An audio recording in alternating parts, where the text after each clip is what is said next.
again, I know I've been away, Bobby, but I've been led to believe that they're good now. And this was a rough game, obviously. Um, Losing to the Pacers. I know Kendrick Perkins just went on the NBC broadcast, called it the worst loss in Celtics history. I think that's a little harsh, but this one, this had vibes of like early season January? Celtics. Yeah, I this was had thinking those January. this had those bad vibes where it's kind of like things don't go well early. They get down. Shot selection is off. They don't focus on defense. They get frustrated. Like first bad sign for me was when Tatum picked up two quick fouls and just slumped his way to the bench, walked past everyone right to the bike, just sat on it, didn't pedal once. The trainers were like around him. I couldn't tell if somebody was hurt or something, but he just kind of mentally just wasn't in the game. Pacers hit an insane amount of threes as well. They'll never do that again. So obviously, like that wasn't going in the Celtics' favor too. But beyond the threes, it just wasn't. It just wasn't what we'd been seeing from this team in two facets. One, the defense, which was slow to rotate over. A lot of times, they gave up a lot of easy buckets down low. Were missing assignments. How many like lobs were there? Geez, I mean they Yeah, were all Haliburton over the hit them place. hard in the pick and roll for sure, and he Re- was he was the best player out there today. Halliburton was the best player on the floor, and then the ridiculous amount of threes. Obviously, you're without Al tonight, and that kind of hurts. That ridiculous defensive rating that first unit has. But I mean, Al doesn't make up for the 21-point whooping they took tonight, and that's what it was. I mean, it was everything. It was the defense wasn't what it's been, and that offense that had been moving the ball so crisply, they just got stuck in hold the ball mode tonight. It just like I said, just flashbacks of like the flashback of like evil Celtics, which you hadn't seen in a while. Yeah, and Jimmy predicted you'd be back after the loss, so welcome. Yeah. Once the losing started again. I like the offense in this one. Defense obviously got lit up in a big way, and it goes back to my worry that you pull one cog out of that connected lethal starting unit, and I'm not going to say it's all going to crumble apart, but they're not going to have that significant defensive advantage that they have when all five of those guys are in there. And Grant, I thought, had a really rough game on the defensive end, especially. The guys were able to go at him more. The combinations with Tice weren't great. I thought Tice was pretty rough in his spot minutes there. And Rob, huge third quarter there. Overall, very disruptive in that sequence, but he got caught up in some of those pick and roll sequences too that were just so well run by Halliburton there. So the shooting was off the charts. The Celtics offense, I They thought, were hitting tough shots too, like weird runners off balance. Halliburton's yeah. hitting these scoops, like it was a mess. It was a mess. My biggest gripe, Like though, is yeah. that you come out in the 4th quarter and start launching threes on a night where you're 27% from deep. That always concerns me. That's stuff we saw against Portland and that meltdown in January. Quite a few losses in January where they've started falling in love with the 3 during that month. Hasn't been a problem lately. Downhill action's been good. Passing's been excellent. I think they're 6th in assist rate this month. So on a little uncharacteristic ISO ball, Tatum step back three. Started Wasn't great early. in the 4th. Three or four of Jalen's first few shots, and Jalen actually, hit some of his shots, but they were forced. They were forced shots. They were ISO, heavily contested. 5, 6, 7 dribbles, holding the ball, just kind of out of that rhythm. They'd been passing so effectively, almost to the point of like almost overpassing, but it was working. They were passing up good shots to get great shots. They did it in spurts tonight, but as soon as things got bad, they kind of, they went back to that little ISO thing. It just didn't, it was off. The whole night was off. I mean, it's the second of a back to back, and the Pacers freaking hit everything. So it was just kind of a confluence of a series of events that trickled down. But Tatum had a miserable game. This is as bad a game as he's had in a little while.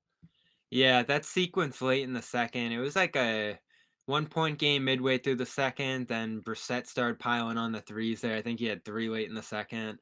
You had, the logo shot from Halliburton at that But spot, and then to open the 3rd, they scored, like, 3 straight buckets, and that's essentially what pushed it to sure, 20, and they were but I, climbing uphill from that point on. I'll just look at individual stuff here with Tatum. Jacking 12 threes, not great. But when he was trying to get downhill, how many times did he get blocked at the rim? Quite a few times, and Yeah, I think that was in Isaiah his head, and Jackson. again, that was a byproduct of, holding the ball, and not attacking quickly and allowing the defense to set. A lot of time that he did get downhill, they knew he was coming because, again, it was that over-reliance on the ISO and just slowing things down in the half court instead of making those crisp passes, and moving the ball around to get better shots and, to free yourself up. It wasn't happening at all here, tonight. So, that was a rough one all game long. He didn't look like he was here to play at any point in the night. No, and I hate when this team settles because they've gotten so good at getting downhill and Yeah. scoring inside and being active in there. Even the catch and shoot situations I'm fine with, but when you end up with those second chance possessions, third chance at times in the fourth, second half, where you're launching three threes on a single possession, I think everybody put their hands on their head when Pritchard, Brown, and Tatum missed threes on that one possession in the fourth. But it's like, let's get some downhill action, second level drives, the stuff they had been doing to counteract this team being a pretty weak 3-point shooting team all year, really. Even during this winning streak, they're like 34-ish%. So you can't fall in love. I mean, they started the fourth shooting 11 of their first 15 shots from three. You Yep. can't do that when I you're know. this team. Everyone says, oh, they're open and oh, it's good looks and rim outs. We know what this team is from three. Even if they're excellent looks, there still has to be sort of a downhill mentality just based off the fact that no one on this team all year, and Smart actually has been since January 1st. I saw today 40% from three, but for the most part, no one on this team has been a great shooter this year. Tatum and Brown among them, and they were rough again tonight in And this one. again, you're without your. I mean, and again, we said Tatum got blocked a couple times around the rim. Pacers are without Miles Turner tonight. That's just got to be like a massive green light. You remember those back-to-back games? Was it Portland when they only had Nurkic in there, and then Charlotte? With no rim presence at all. And those were games where they kind of heavily settled on three. You've seen the blueprint. I mean, look, we'll toss one game. It's one game. They've got a blueprint of success, having won 10 of 12. They know what it takes. This wasn't the blueprint. It's frustrating to watch them revert to it, but it was a classic back-to-back sort of game. You settle for shots, you settle for jumpers, you hope they go in. When they don't, you get frustrated, you try to shoot your way out of the problem. And that's just what happened tonight. So And then you what was turn up around, with the Pacers hit freaking everything. So, you can easily toss this game, honestly. And not like read too much into it. It's just frustrating to see it. But again, there's a lot of factors in here. You're playing down the back to back, and the Pacers hit a crap ton of shots that they normally don't hit. This is crazy too. I'm looking at the shot charts from the fourth. The Celtics shot 2 of 4 around the restricted area.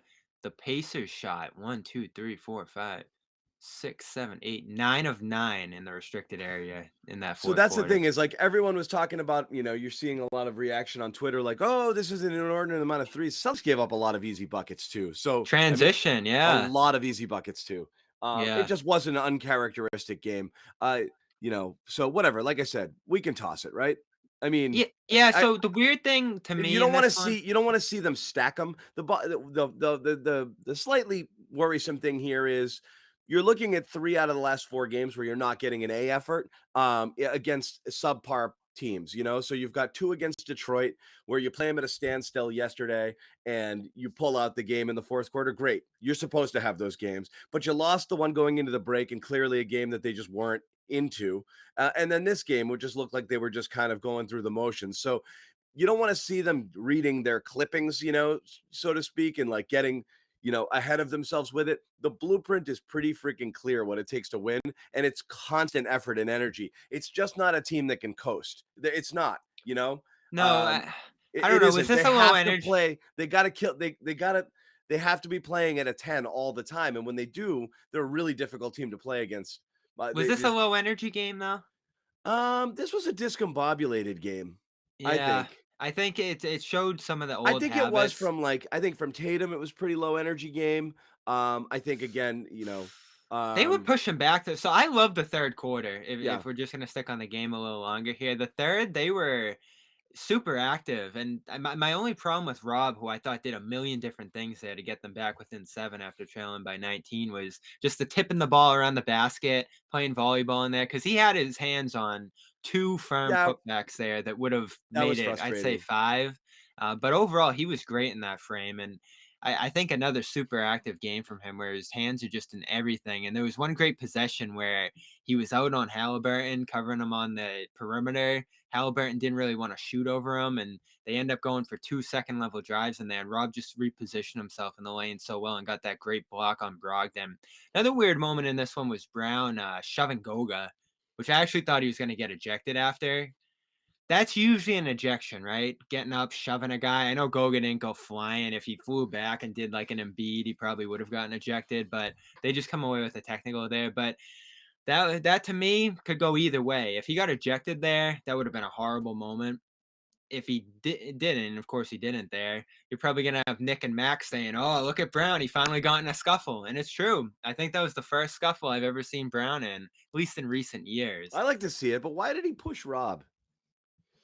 I Who's didn't like that?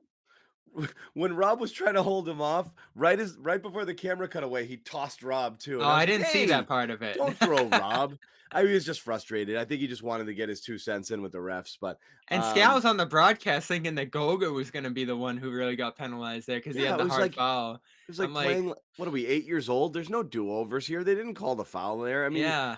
you know, that wasn't gonna happen. I don't care. I don't mind seeing that. I like seeing them get a little bit spicy. I know you had Smart and Stewart get chippy the other day. You don't wanna be a team that, like, can be pushed around, so, I don't mind them kinda hanging in there and standing their ground. So this is Uh what we talked about after Detroit is obviously those 2 rough games against the Pistons. The formula for Detroit was get really physical, foul a ton, body guys in the lane, do all those things Stewart did, and that wasn't as much the game here, even though there was, I think, some big blocks around the basket by Jackson and Brissett and Brogdon and others.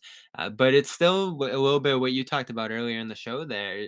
If you can really make it hard for the Celtics on the interior, they're such a bad shooting team that that's kind of the way to start derailing their offense. And if they get really off kilter offensively, you start to see some defensive slippage too. And that was the formula for some bad collapses earlier in the year. So that is what's starting to rear its head a little bit here, which if we're looking ahead at the tough games later this week, that's some things that could persist a little bit if other teams like Memphis are able to cut off the interior for the Celtics there. And there's some frustrating calls. I guess the one thing I did like in that Detroit game is they got up from those frustrating calls and had a really good fourth quarter. Yeah.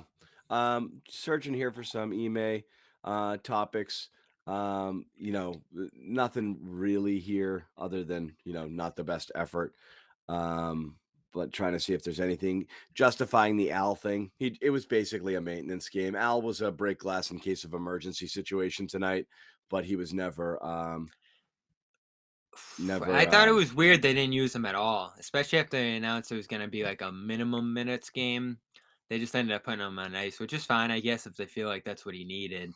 I actually was in the I don't Discord mind these yesterday saying, yeah. What is Al gonna fall apart?" And they actually did kind of look like like they needed after the 37 there. So you get one loss, you scrap out a win against Detroit that you were looking pretty rough in early on due to the 37 minutes he had there. So I guess it's a fair trade off.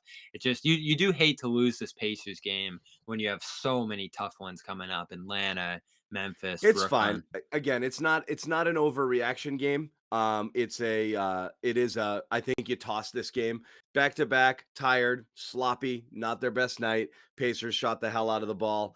And Scrap it and move Pacers, how on. much better are they after those You just trades? don't want to see again, you just don't want to stack too many games where, you make the excuse for the Detroit one. It's heading into the break. They'd won 9 straight. They kind of got a little ahead of themselves. Then they come out of the break and they absolutely thump you know, uh Brooklyn. Brooklyn. And you're like, okay, good, fine, no problem.